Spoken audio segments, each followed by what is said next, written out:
مفتی صاحب سے سوال یہ ہے، کیا رمضان شریف کی مبارکباد دینا یہ ضروری ہے؟ کیا اس پر کوئی حدیث مبارکہ ہے؟ جواب ارشاد فرمائیں۔ رمضان شریف کی مبارک باد دینا تو ایک اچھا عمل ہے، اور نبی پاک صلی اللہ علیہ وآلہ وسلم خود گویا کہ خوشخبری دیتے ہوئے اپنے اصحاب سے آپ نے جو خطبہ ارشاد فرمایا، اور اس میں رمضان شریف کے بارے میں کہا شہر مبارکن، کہ یہ برکتوں والا مبارک مہینہ یہ تمہارے پاس جو ہے وہ آ رہا ہے، اس کے روزے اللہ پاک نے فرض کیے ہیں، اور یہ وہ مہینہ ہے کہ جس کے اندر نفل کا ثواب فرائض کے برابر اور فرائض کا 70 گنا ثواب بڑھا دیا جاتا ہے، جنت کے دروازوں کو کھول دیا جاتا ہے، دوزخ کے دروازوں کو بند کیا جاتا ہے، شیطان کو قید کیا جاتا ہے۔ تو یعنی اس طرح کی کئی چیزیں آپ صلی اللہ علیہ وآلہ وسلم نے ایک طویل جو خطبہ ارشاد فرمایا، اور یہ تو آپ نے لوگوں کو بشارتیں عطا فرمائی۔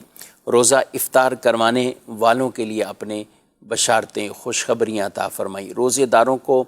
سیر کے ساتھ یعنی کھانا کھلانے کے حوالے سے بھی آپ نے ان پر بشارتیں عطا فرمائی ہیں۔ یعنی رمضان کہ جسے کہیں کہ اہتمام رمضان کے بارے میں لوگوں کو پوری وہ تفصیل اور ڈیٹیل ارشاد فرمانا، بشارت دینا، خوشخبری دینا، یہ تو آپ صلی اللہ علیہ وآلہ وسلم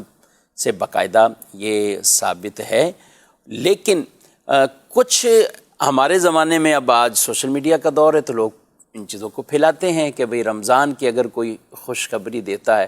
تو حدیث میں آئے اس پر جنت لازم ہو جاتی، اور اس کو بھی حدیث سے وہ تعبیر کرتے ہیں اور حدیث کہہ کر اسے بیان کرتے ہیں۔ تو ایسی کوئی حدیث ہے وہ نظر سے نہیں گزری، اور ہمارے علماء یہی بیان کرتے ہیں کہ ایسی کوئی حدیث نہیں ہے کہ ہم رسول اللہ صلی اللہ علیہ وآلہ وسلم کی طرف ایسی بات کی نسبت کریں جس کی کوئی حقیقت ہی نہ ہو، کسی کتاب میں بھی اس کو نہ بیان کیا ہو، نہ علماء کا یہ طریقہ انداز رہا ہے۔ تو لہذا ایسی چیزوں کو یوں حدیث کہہ کر پھیلانا یہ تو جائز نہیں ہے، اور رسول اللہ صلی اللہ علیہ وآلہ وسلم کی خود یہ حدیث پاک ہے کہ جو شخص جان بوجھ کر مجھ پر جھوٹ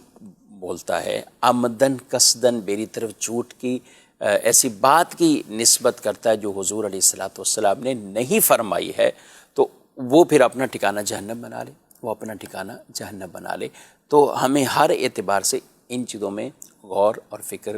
ضرور رکھنا چاہیے کہ کون سی بات ہم آگے حدیث کہہ کر اگر بھیج رہے ہیں تو پھر اس کی ڈیٹیل بھی ہمارے پاس یا ایسے اتھینٹک ذرائع سے وہ چیز ہمارے پاس آئی ہو تاکہ ہم اسے آگے